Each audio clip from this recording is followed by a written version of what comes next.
ನೀವು ಈಗಾಗಲೇ ವೇಗವಾಗಿ ಹೇಗೆ ಅನ್ನೋದ್ರಿಂದ ಯಾವುದೇ ಒಂದು ಸಂಖ್ಯೆಯನ್ನು ಗುಣಿಸೋದನ್ನ ಕಲ್ತಿದ್ದೀರಾ. ಈಗ ಇನ್ನು ಕೆಲವು ಉದಾಹರಣೆಗಳನ್ನು ನೋಡೋಣ. ಮೊದಲು 124 ಅನ್ನೋದ್ರಿಂದ ಗುಣಿಸ್ತಾ ಇದ್ದೇನೆ. ಅದು ವೇಗವಾಗಿ ಹೇಗೆ ಎಂಬುದನ್ನು ಈಗ ತಿಳಿಯೋಣ. 4 ಇದೆ ಬಿಡಿಸ್ಥಾನದಲ್ಲಿ. ಆ 4 ಬಿಡಿಸ್ಥಾನಕ್ಕೆ ನಾನು ಬರೆದಿದ್ದೇನೆ.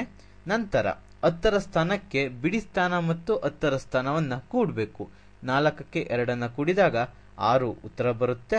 ಇನ್ನು 100ರ ಸ್ಥಾನಕ್ಕೆ ಇಲ್ಲಿ 10ರ ಸ್ಥಾನ ಮತ್ತು 100ರ ಸ್ಥಾನವನ್ನು ಕೂಡ್ತಾ ಇದ್ದೇನೆ.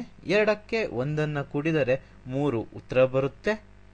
ನಂತರ ಇಲ್ಲಿ 1000ರ ಸ್ಥಾನಕ್ಕೆ ಇಲ್ಲಿ ಹೊಂದಿರುವಂಥ ಅಂದರೆ 100ರ ಸ್ಥಾನದಲ್ಲಿ ಹೊಂದಿರುವಂಥದ್ದನ್ನು ನಾವು ಈಗ ಬರಿತಾ ಇದ್ದೇವೆ. ಅಂದರೆ 124 11ರಿಂದ ಗುಣಿಸಿದ್ರೆ ಬರುವಂತಹ ಗುಣಲಬ್ಧ 1364. ಇನ್ನು ಹೆಚ್ಚು ಉದಾಹರಣೆ ನೋಡೋಣ. 672 11ರಿಂದ ಗುಣಿಸ್ತಾ ಇದ್ದೇನೆ. ಇಲ್ಲಿ ಬಿಡಿ ಸ್ಥಾನದಲ್ಲಿ 2 ಇದೆ. ಆ ಬಿಡಿ ಸ್ಥಾನವನ್ನು 2 ಬರೀತಿದ್ದೇನೆ. ಇನ್ನು 10ರ ಸ್ಥಾನಕ್ಕೆ 7 ಮತ್ತು 2 ಅಂದರೆ 10ರ ಸ್ಥಾನ ಮತ್ತು ಬಿಡಿ ಸ್ಥಾನವನ್ನು ಕೂಡಬೇಕು. 7ಕ್ಕೆ 2 ಕೂಡಿದರೆ 9 ಉತ್ತರ ಬರುತ್ತೆ.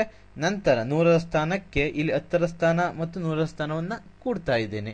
7ಕ್ಕೆ 6 ಕೂಡಿದರೆ 13 ಉತ್ತರ ಬರುತ್ತೆ. ಇಲ್ಲಿ 13ನ ಬರೆಯೋದಿಕ್ಕಲ್ಲ, ಅದು 2 ಅಂಕಿಗಳಾಗಿರುತ್ತೆ. ಆದ್ದರಿಂದ ಬಿಡಿ ಸ್ಥಾನದಲ್ಲಿರುವಂಥ 13 ಬರೆದು 1 ಪಕ್ಕಕ್ಕೆ ಅಂದರೆ 6ಕ್ಕೆ ಕಳಿಸ್ತಾ ಇದ್ದೇನೆ. ಇನ್ನ ನಂತರ ಅಂದರೆ 1000 ಸ್ಥಾನಕ್ಕೆ 6 ಬರಿಬೇಕು. ದಶಕ 1 ಇದೆ, ಹಾಗಾಗಿ 6ಕ್ಕೆ 1 ಕೂಡಿದರೆ 7 ಬರುತ್ತೆ. ಅಂದರೆ 672 11ರಿಂದ ಗುಣಿಸಿದ್ರೆ ಗುಣಲಬ್ಧ 7392 ಬರುತ್ತೆ. ಇನ್ನು ಕೆಲವೊಂದು ಉದಾಹರಣೆ ನೋಡೋಣ. 11ರಿಂದ 4685 ಗುಣಿಸ್ತಾ ಇದ್ದೇನೆ. ಮೊದಲು ಬಿಡಿ ಸ್ಥಾನದಲ್ಲಿ 5 ಇದೆ, 5 ಹಾಗೆ ಬರೀತೇನೆ. ಇನ್ನು 10ರ ಸ್ಥಾನಕ್ಕೆ ಬಿಡಿ ಸ್ಥಾನ ಮತ್ತು 10ರ ಸ್ಥಾನವನ್ನು ಇಲ್ಲಿ ಕೂಡ್ತಾ ಇದ್ದೇನೆ. 8ಕ್ಕೆ 5 ಕೂಡಿದರೆ 13 ಉತ್ತರ ಬರುತ್ತೆ. 13 ಬರಿತಾ ಇದ್ದೀನಿ. ಇನ್ನು 1 ದಶಕ ಇದೆ, 1 ದಶಕ ಅದನ್ನು ಹಾಗೆ ಇಟ್ಟಿರಬೇಕು. ನಂತರ ಇಲ್ಲಿ 100ರ ಸ್ಥಾನಕ್ಕೆ ಇಲ್ಲಿ 10ರ ಸ್ಥಾನ ಮತ್ತು 100ರ ಸ್ಥಾನವನ್ನು ಕೂಡ್ತಾ ಇದ್ದೀನಿ. 8ಕ್ಕೆ 6 ಕೂಡಿದರೆ 14 ಉತ್ತರ ಬರುತ್ತೆ.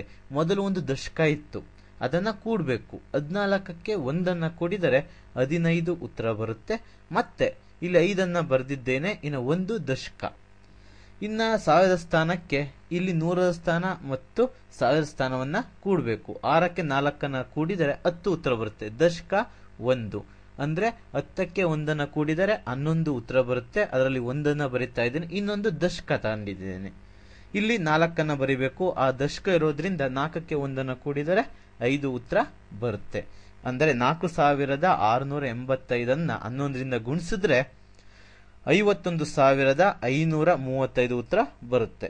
ಇನ್ನು ಕಡೆಯದಾಗಿ ಒಂದು ಉದಾಹರಣೆಯನ್ನ ನೋಡೋಣ. 28326 11ರಿಂದ ಗುಣಿಸ್ತಾ ಇದ್ದೇನೆ. ಮೊದಲು ಬಿಡಿ ಸ್ಥಾನದಲ್ಲಿ 6 ಇದೆ, 6 ಬರಿತಾ ಇದ್ದೇನೆ. ಇನ್ನು 10ರ ಸ್ಥಾನಕ್ಕೆ ಬಿಡಿ ಸ್ಥಾನ ಮತ್ತು 10ರ ಸ್ಥಾನ ಇಲ್ಲಿರುವಂತಹ 6 ಮತ್ತು 2 ಕೂಡಬೇಕು. 6ಕ್ಕೆ 2 ಕೂಡಿದರೆ 8 ಉತ್ತರ ಬರುತ್ತೆ. ನಂತರ ಇಲ್ಲಿ 100ರ ಸ್ಥಾನಕ್ಕೆ ಇಲ್ಲಿರುವಂತಹ 10ರ ಸ್ಥಾನ ಮತ್ತು 100ರ ಸ್ಥಾನವನ್ನು ಕೂಡ್ತಾ ಇದ್ದೀನಿ. 3ಕ್ಕೆ 2 ಕೂಡಿದರೆ 5 ಉತ್ತರ ಬರುತ್ತೆ. 1000ದ ಸ್ಥಾನಕ್ಕೆ ಇಲ್ಲಿರುವಂತಹ 100ರ ಸ್ಥಾನ ಮತ್ತು 1000ದ ಸ್ಥಾನವನ್ನು ಕೂಡಬೇಕು. 8ಕ್ಕೆ 3 ಕೂಡ್ತಾ ಇದ್ದೀನಿ. 8ಕ್ಕೆ 3 ಕೂಡಿದರೆ 11 ಉತ್ತರ ಬರುತ್ತೆ.